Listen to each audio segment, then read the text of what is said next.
Oh, that's right. I called you. I think you're supposed to do the invention exchange. Okay, this is my invention exchange. It's called the radio arm saw.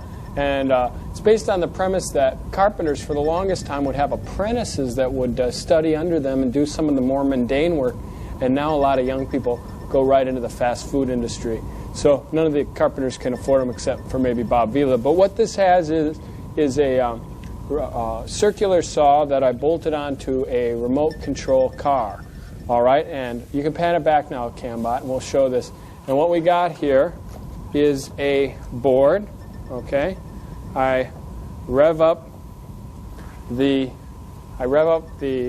car. Okay, there it's going. It's kind of loud now, so just try to pay attention anyway. And it drives right across like that, and it saws the board right in two. What's so great about that? It's based on the premise that the further you are away from the saw, the better off you're going to be. Oh, huh? Oh, come on, shake it off, Joel. You're okay. Could happen to anybody. You okay, Joel? Yeah, no, it's all hot and it hurts and stuff. Oh. Well, that doesn't look OSHA inspected or anything. But anyway, right now, Dr. Forrester is going to jam on our new invention. Right, sir? That's right. Thank you, Frank. Now, earlier today, Joel, I removed my own head and fused it to the bell of this baritone sax. When Frank blows into the mouthpiece, I wail. That's right. I press the valve down here. The music goes round and round. Whoa! And it comes out here. Yes, I call this little invention Dr. Sax. Now I'd like to play for you some of my favorite John Coltrane charts. Hit it, Frank. An evil supreme, an evil supreme, an evil supreme. Well, what do you think? You may have just crossed that line. I've never seen anything so hideous, so immoral, so atonal. Thank you. Oh, I've got to clean out a spit valve. Thank you, Frank.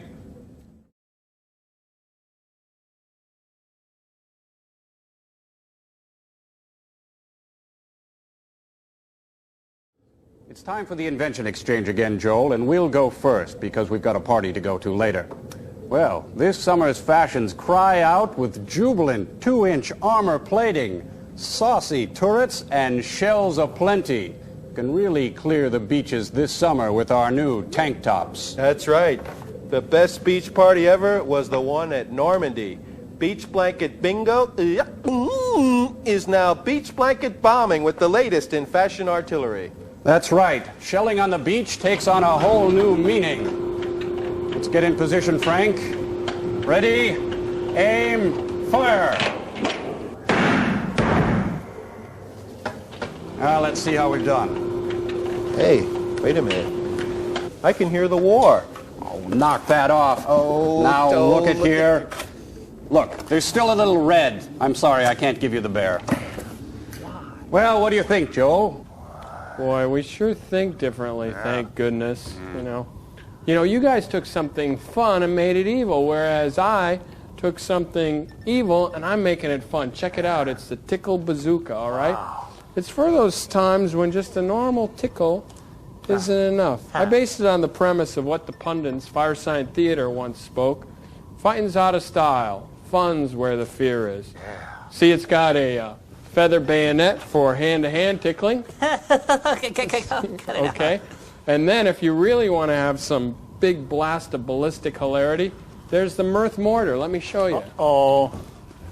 Where's Okay. yourself? Head for cover. Smile. What do you think? That is so neat. We could base a whole party around that. We could all get in our fuzzy feety pajamas and jump up and down on the bed. Look, the only party we're going to is the one where we dance on your grave. Oh, will I be invited? You'll be the guest of honor.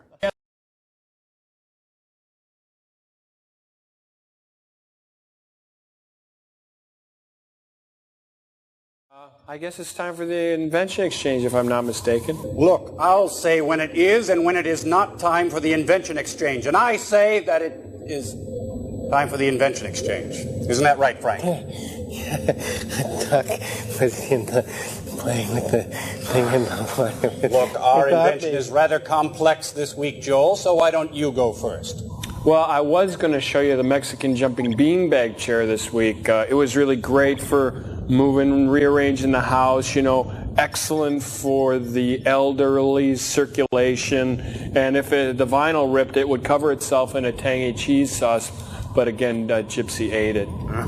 She's got Montezuma's revenge like you wouldn't believe. Yeah, it's too bad. So I had to pull this one out. It's not really done, but I think the concept's kind of neat. You know, preparing taxes on Earth is a really stressful time for everybody involved, especially the person who has to prepare your taxes. So I invented this adding machine that actually, when it prints out in these kind of candies that are on paper. See, and that way you can eat your losses if things go bad. My favorite flavor is in the red.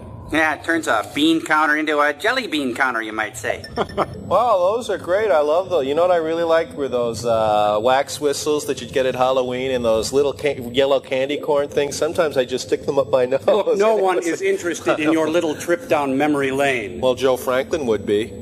And nobody is interested in some candy adding machine. Well, actually, it's the ribbon was the candy part. If you're going to be... Please tell Joel and the bots about our new invention.